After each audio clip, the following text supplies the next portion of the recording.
Bonjour à tous.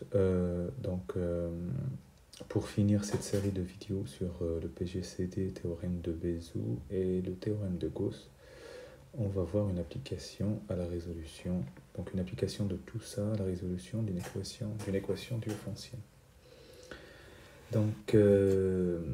Voilà, j'ai mis un point culture, une équation différéentielle en mathématiques est une équation polynomiale à une ou plusieurs inconnues dont les solutions sont cherchées parmi les nombres entiers, éventuellement rationnels, les coefficients étant eux-mêmes également entiers. La branche des mathématiques qui s'intéresse à la résolution de telles équations s'est appelée longtemps l'analyse indéterminée avant de se fondre dans l'arithmétique ou la théorie des nombres. Donc vous avez un exemple, résolution d'une équation différentielle qui est donnée par, donc c'est E,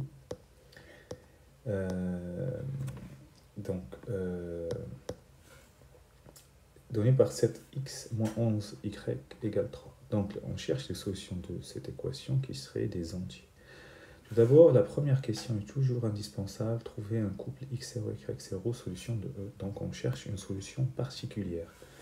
Alors, avec, on va dire, les essais, vous allez tomber sur 7 fois 13 moins 11 fois 8, ça donne 3. D'accord? Donc, maintenant, la question 2, déduire la résolution de E.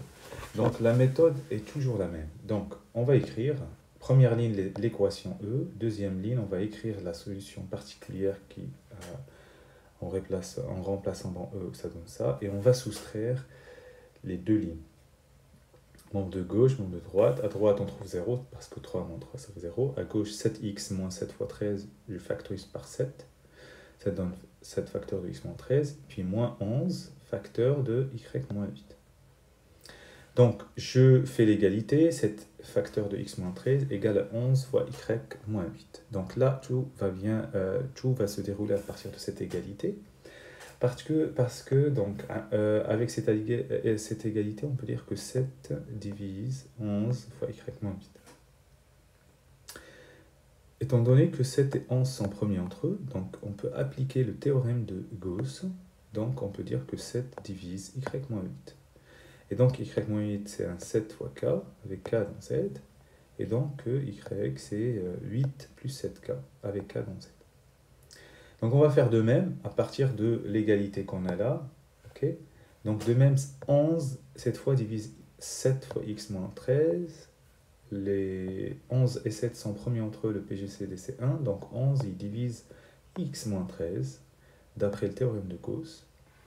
Ainsi, x moins 13, c'est un 11k avec k dans z. Et donc x, c'est 13 plus 11k avec k dans z. Donc voilà le bilan. S, l'ensemble des solutions, ce sont les couples 13 plus 7k. Alors, je pense que c'est une boulette. C'est pas ça. Donc c'est... donc x c'est 13 plus 7 plus 11. 13 plus 11. Et y c'était 8 plus 7k. D'accord. Voilà. Et avec k dans z. Et ça permet de résoudre une autre équation différentielle. Voilà, bon courage.